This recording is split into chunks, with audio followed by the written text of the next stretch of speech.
More disappointing behavior yesterday coming from America's least profitable investment, our schools. An estimated 1 million students took part in Wednesday's National School Walkout against gun violence. They mobilized at schools from coast to coast, demanding that Congress and state lawmakers do more to restrict access to guns. Oh, now you're making demands, huh, kids? What's next? We all have to eat sloppy joes for lunch every day?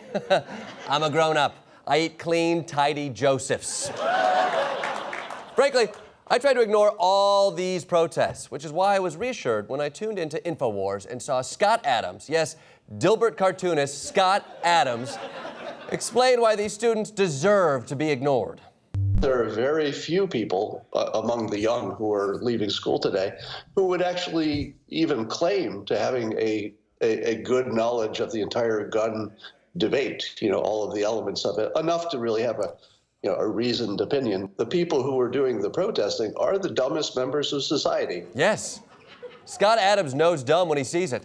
He spent 28 years drawing a guy who can't iron his tie. Now, Adams made an excellent point, which is that gun control is a nuanced, complex debate. And these kids aren't nearly knowledgeable enough to know that they don't want to be shot. They're just too dumb to weigh in. That's why you need an expert. And what do experts say when it comes to gun control? They almost universally push the narrative that gun control saves lives, which is why we can't trust experts.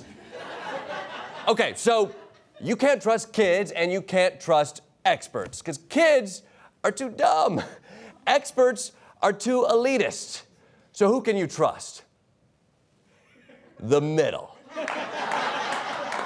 A confident television personality with great hair and a limited frame of reference, just like Laura Ingraham. We're talking about students here. And for anyone who takes the time to look at our academic standing in the world, students need more academics, more classroom time, not more hysterics. Exactly, Laura. That's why the U.S. is trailing in academics. The kids keep walking out to protest every school shooting, so they're never in school. And teachers don't have time to catch them up because the president sent them all off to target practice. The bottom line is, true patriots understand that if you want to protest, there's only one right way.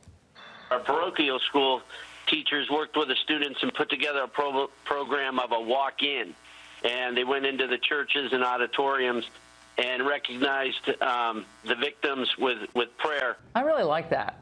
Think about that. Commemorating the loss, remembering the victims, prayer offered as a class. To me, that makes a lot more sense than yelling into a microphone in front of some government building. Yeah, she's right. Yelling into a microphone outside of a government building never affects government change. Take it from me and my wheelbarrow of parking tickets. Sure.